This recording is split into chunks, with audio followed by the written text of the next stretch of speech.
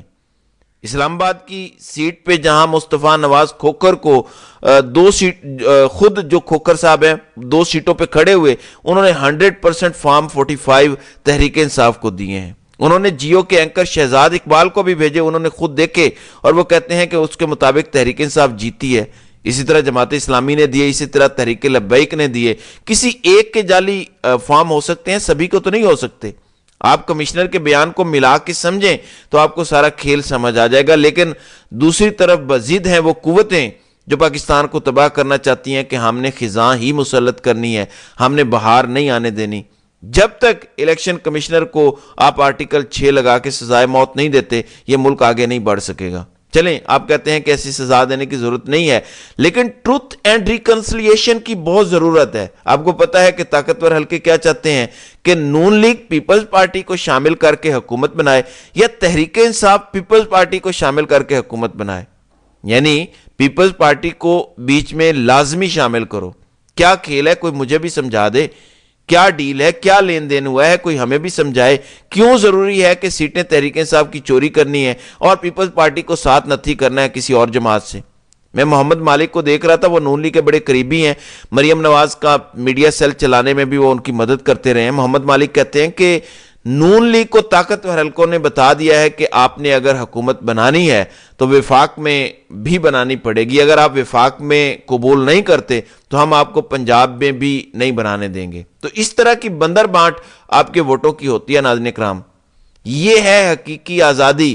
جن لوگوں کو شک تھا کہ عمران خان کیا کہہ رہے ہیں، کیا یہ کوئی خیالی پلاؤ ہے حقیقی آزادی، انہوں نے آپ کو سمجھا دیا ہے کہ حقیقی آزادی ہے کیا، کہ ووٹ آپ کسی اور کو ڈالیں اور شام کو بس ایک فارم 47 جیسی بے وقت، فارم 47 اس لیے بے وقت ہے کیونکہ فارم 45 کے مجموعے کا یہ نام ہے، اصل ڈاکومنٹ تو فارم 45 ہے جو آفیشل ڈاکومنٹ ہے۔ تو فارم 47 جیسے بے وقت ڈاکومنٹ پہ آپ کے ووٹوں کی انہوں نے تعداد کم کی اور کسی کی بڑھا دی۔ اب الیکشن کمیشن 3 دن بعد تحقیقات کر کے سب کو کلین چٹ دے دے گا، لیکن تحقیقات تو ہونے کی ضرورت ہی نہیں ہے، صرف فارم 45 کے مطابق ری کاؤنٹنگ کرنے کی ضرورت ہے۔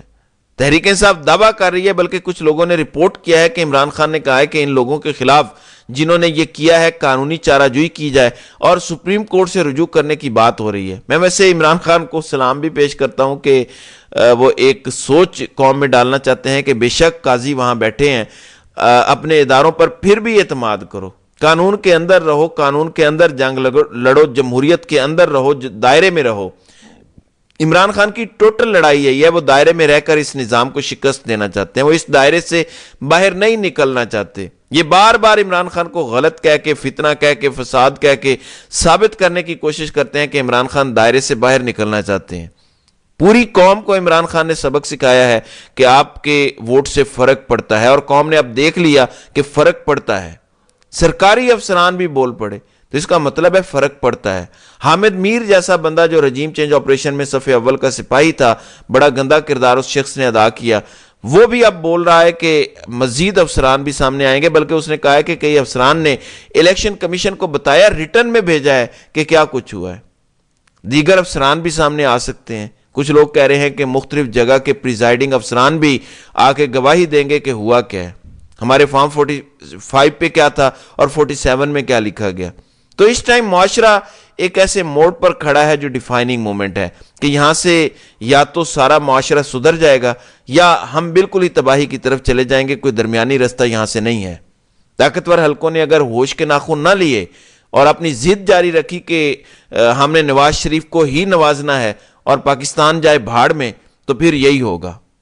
فیصلہ سازوں کو ہر صورت اپنی ضد ختم کرنی پڑے گی۔ ماشاء اللہ کا کوئی خطرہ پاکستان کے اندر نہیں ہے۔ پاکستان کو اس ٹائم 30 ارب ڈالر چاہیے اس سال، اور ماشاء اللہ لگ گیا تو پھر کوئی ملک آپ کو یہ دینے والا نہیں ہے، کیونکہ نہ تو اس وقت آپ افغانستان میں کسی جنگ کا حصہ ہیں کہ امریکہ آپ کی مدد کرے یا کوئی دوسرا ملک آ کے آپ کی مدد کرے۔ اس لیے ہوش کے ناخن لیں اور پاکستان کو آگے چلنے دیں، اور اس ملک کو تباہی میں مزید مت دھکیلیں، ورنہ ملک اس سائڈ پہ چلا جائے گا جہاں سے واپس آنا ہمارے لیے ناممکن ہو جائے گا۔ تو ناظرین کرام، آپ کی اس ویڈیو کے حوالے سے کیا رائے ہے؟ آپ اپنی رائے کا اظہار کامنٹ سیکشن میں ضرور کیجئے گا۔